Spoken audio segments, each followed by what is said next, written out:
Investment और finance की जानकारी के लिए Finnovations.com चैनल को जरूर सब्सक्राइब करें और नोटिफिकेशंस पाने के लिए बेल आइकन पर क्लिक करें।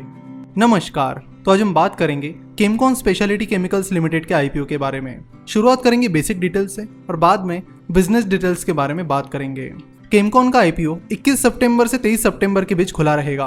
केमकॉन के इस इशू की साइज 93,52,940 शेयर्स है, जिसमें से लगभग आधे यानी 45 lakh shares offer for sale के लिए है। यानी कंपनी के प्रमोटर्स अपने 45 लाख शेयर्स बेच रहे हैं और उससे जो भी पैसा आएगा वो सीधा कंपनी के प्रमोटर्स के पास जाएगा और कंपनी 48,52,940 नए शेयर्स इशू करेगी और उससे कंपनी करीब 165 करोड़ रुपीस रेज करेगी और ये 165 करोड़ सीधे कंपनी के पास जाएंगे, जिसे कंपनी अपनी मैन्युफैक्चरिंग कैपेसिटी बढ़ाने के लिए यूज करेगी। केमकॉन का प्राइस बैंड है 338 रुपीज टू 340 रुपीज। इस आईपीओ के एक लॉट में आपको 44 शेयर्स मिलेंगे, यानी इस कंपनी के आईपीओ के एक लॉट की साइज करीब 15,000 रुपए रहेगी। 28 सितंबर को शेयर्स की अलॉटमेंट होगी और 1 अक्टूबर को शेयर स्टॉक एक्सचेंज पर लिस्ट हो जाएंगे। इस पूरे इशू में 35% शेयर्स रिटेल इंडिविजुअल इन्वेस्टर्स के लिए रिजर्व रहेंगे। चलो तो बात करते हैं कंपनी के बिजनेस के बारे में। केमकॉन स्पेशलिटी केमिकल्स 1988 में शुरू हुई।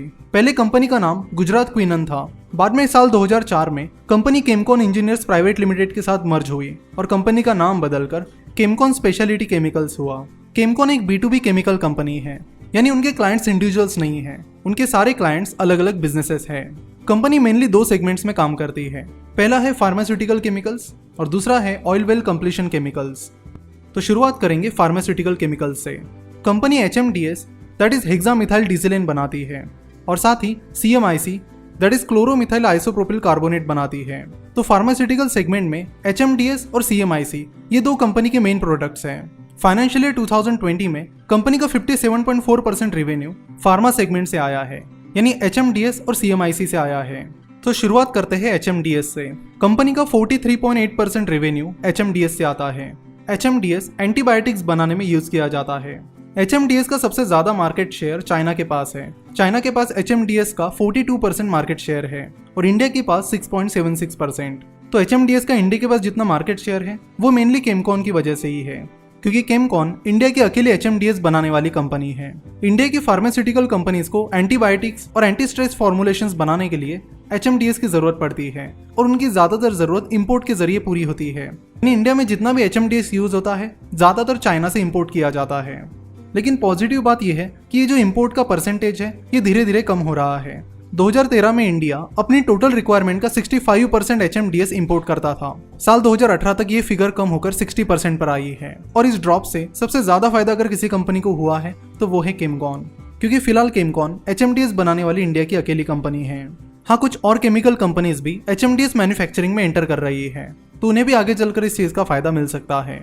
एक और इम्पोर्टेंट चीज जिसे आपको नोट करना चाहिए वो ये कि फार्मास्यूटिकल कंपनीज को जो केमिकल्स लगते हैं उसमें चाइना लीड करती है और ऐसे ज्यादातर केमिकल्स चाइना में ही बनते हैं। इन कंपनीज की वजह से चाइना का पोल्यूशन काफी तेजी से बढ़ रहा है और इसीलिए पिछले कुछ सालों में चाइना ने पोल्यूशन से रिलेटेड काफी टफ रेगुलेशंस लाए हैं, जिसका सीधा असर इन कंपनीज की मैन्युफैक्चरिंग कैपेसिटी पर हुआ है। तो इस चीज का फायदा इंडियन कंपनीज ले सकती है।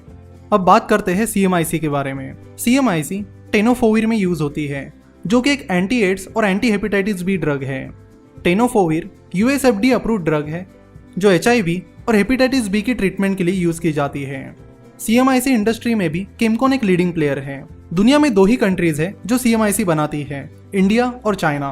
तो CMIC में लगभग 55% मार्केट शेयर चाइना का है और बचा हुआ 45% मार्केट शेयर इंडिया का है। अगर CMIC के यूज की बात की जाए तो CMIC की सबसे ज्यादा डिमांड इंडिया में ही है और ज्यादातर CMIC इंडिया चाइना से इंपोर्ट करता है। टेनोफोविर की डिमांड लगातार बढ़ रही है और इसलिए CMIC की डिमांड भी लगातार बढ़ रही है, जिसका सीधा फायदा केमकॉन को मिल रहा है, क्योंकि केमकॉन इंडिया की सबसे बड़ी CMIC प्रोड्यूसर कंपनी है। अब बात करते हैं कंपनी के दूसरी सेगमेंट के बारे में, जो है oil well completion chemicals. Company calcium bromide, zinc bromide और सोडियम ब्रोमाइड जैसे कंपाउंड्स बनाती है जो ऑयल और गैस के एक्सप्लोरेशन प्रोसेस में यूज किए जाते हैं। यानी ऑयल और गैस को निकालने की जो प्रोसेस है उसमें इन कंपाउंड्स का यूज किया जाता है। फाइनेंशियल ईयर 2020 में कंपनी का 33.5% रेवेन्यू इस सेगमेंट से आया था। इंडिया में जिंक ब्रोमाइड और कैल्शियम ब्रोमाइड दोनों की सबसे बड़ी मैन्युफैक्चरर केमकॉन केमिकल्स है। ऑयल वेल कंप्लीशन केमिकल्स एक बहुत बड़ी सेगमेंट है जिसमें इंडिया के पास 2.67% मार्केट शेयर है। कंपनी अपनी ये सारे products US, UAE, Japan, China, Russia इन जैसी कई सारी कंट्रीज को एक्सपोर्ट करती है। कंपनी के टोटल रेवेन्यू का करीब 35% हिस्सा एक्सपोर्ट से आया है, जिससे ये पता चलता है कि कंपनी एक लीडिंग एक्सपोर्ट कंपनी है। केमकॉन के जो क्लाइंट्स हैं जैसे कि Aurobindo pharma, Laurus labs, Macleods pharma, ये सारी फार्मास्यूटिकल कंपनीज केमकॉन के साथ काफी लंबे टाइम से काम कर रही है। तो अपने सारे क्लाइंट्स के साथ कंपनी ने एक लॉन्ग टर्म रिलेशनशिप बिल्ड की है। कंपनी की मैन्युफैक्चरिंग फैसिलिटी गुजरात के वडोदरा के पास है। फिलहाल कंपनी के पास 5 मैन्युफैक्चरिंग प्लांट्स है, जिसमें से 2 प्लांट्स CMIC मैन्युफैक्चर करते हैं, 2 plants oil well completion chemicals manufacture करते हैं और 1 प्लांट HMDS और बाकी प्रोडक्ट्स मैन्युफैक्चर करते हैं। कंपनी के सामने जो बड़ी अपॉर्चुनिटी है उसे देखकर कंपनी को और प्लांट्स खड़े करने हैं और इस इनिशियल पब्लिक ऑफरिंग से आने वाला पैसा कंपनी नए प्लांट शुरू करने के लिए करने वाली है। कंपनी के कुछ प्रोडक्ट्स में कंपनी आरती इंडस्ट्रीज और सुदर्शन केमिकल इंडस्ट्रीज से कम्पीट करती है, लेकिन कंपनी के ज्यादातर प्रोडक्ट्स में कंपनी को कुछ खास कंपटीशन नहीं है। HMDC, CMIC और ऑयल वेल कंप्लीशन केमिकल्स तीनों में भी केमकॉन इंडिया की लीडिंग कंपनी है। अब बात करते हैं कंपनी के मैनेजमेंट के बारे में। केमकॉन को अग्रवाल और गोयल फैमिली कंट्रोल करती है। फिलहाल कंपनी का पूरा स्टेक कंपनी के प्रमोटर्स के पास है, यानी अग्रवाल एंड गोयल फैमिली के पास है। इस IPO के बाद प्रमोटर्स का स्टेक कम होकर 74.47% होगा। मैनेजमेंट के बारे में हमें यहाँ पर एक बहुत इंपॉर्टेंट चीज आपको बतानी है, जो हम आगे पॉजिटिव एंड नेगेटिव पॉइंट्स में कवर करेंगे। अब बात करते हैं कंपनी के फाइनेंशियल्स के बारे में। शुरुआत करेंगे रेवेन्यू से। फाइनेंशियल ईयर 2017 में कंपनी का रेवेन्यू 89.99 करोड़ था, जो कि काफी तेजी से बढ़कर फाइनेंशियल ईयर 2020 तक 266 करोड़ हुआ है। कंपनी के इस रेवेन्यू ग्रोथ के साथ साथ कंपनी की प्रॉफिट ग्रोथ भी हुई है। कंपनी का प्रॉफिट फाइनेंशियल ईयर 2017 में 2.82 करोड़ था, जो फाइनेंशियल ईयर 2020 तक बढ़कर 48.85 करोड़ हुआ है। कंपनी का रेवेन्यू पिछले 3 सालों में कंपाउंडेड सालाना 43% से बढ़ा है और कंपनी का नेट प्रॉफिट पिछले 3 सालों में कंपाउंडेड सालाना 150% से भी ज्यादा बढ़ा है। तो कंपनी की बिजनेस ग्रोथ पिछले कुछ सालों में बहुत अच्छी रही है। अगर हम लॉन्ग टर्म डेट की बात करते हैं तो कंपनी के ऊपर कर्ज का ज्यादा बोझ भी नहीं है। कंपनी के ऊपर फिलहाल करीब 15 करोड़ का लॉन्ग टर्म डेट है। अगर हम उसे कंपनी के पिछले साल के प्रॉफिट से कंपेयर करते हैं तो ये लॉन्ग टर्म डेट काफी कम है। कंपनी की प्रॉफिट मार्जिन को देखा जाए तो कंपनी की प्रॉफिट मार्जिन भी अच्छी है, वो करीब 15% है और केमिकल इंडस्ट्री के हिसाब से ये एक अच्छी मार्जिन है। अब बात करते हैं कंपनी के पॉजिटिव एंड नेगेटिव पॉइंट्स के बारे में। शुरुआत करेंगे पॉजिटिव पॉइंट से। इंडिया के पूरे केमिकल मार्केट में 22% मार्केट शेयर स्पेशलिटी केमिकल्स का है और जिस प्रोडक्ट कैटेगरी में केमकॉन काम करती है उसमें केमकॉन एक लीडिंग कंपनी है। तो इन प्रोडक्ट्स की डिमांड काफी तेजी से बढ़ रही है।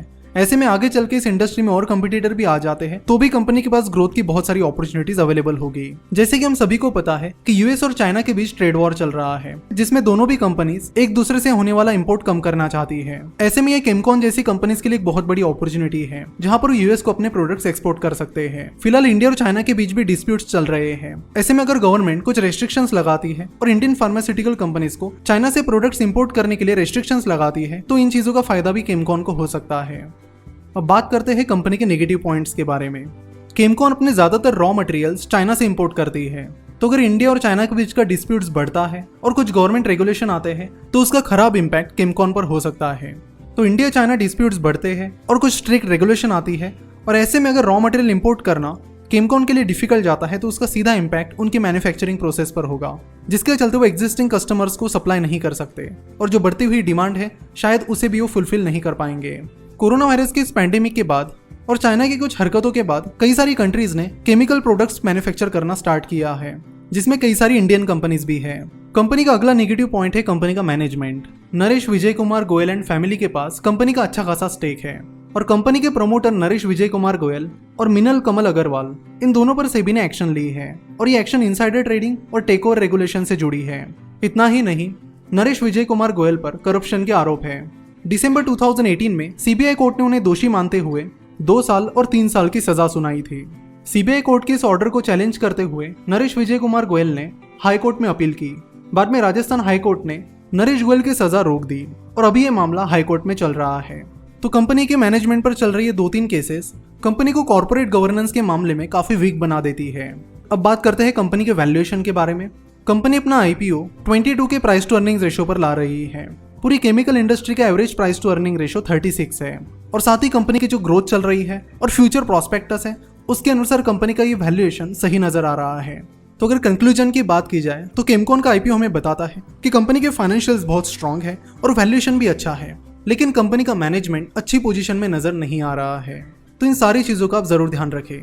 जहां तक लिस्टिंग गेन की बात है तो लिस्टिंग गेन का कंपनी के फाइनेंशियल्स और बाकी चीजों से ज्यादा लेना देना नहीं होता, वो एक स्पेक्युलेटिव एक्टिविटी है इसलिए आपको किसी भी आईपीओ में पहले 2-2.5 दिन की सब्सक्रिप्शन एक्टिविटी देखनी होगी। उसके अनुसार और मार्केट में बज़ कैसा चल रहा है इसके अनुसार अपने डिसीजन लेनी चाहिए। हाँ, जहां तक लॉन्ग टर्म इन्वेस्टमेंट की बात है तो वहां पर आपको कंपनी के फाइनेंशियल्स, वैल्यूएशन और बाकी सारी चीजें काम में आएगी। कल हम आपके लिए एंजल ब्रोकिंग का आईपीओ लेकर आएंगे।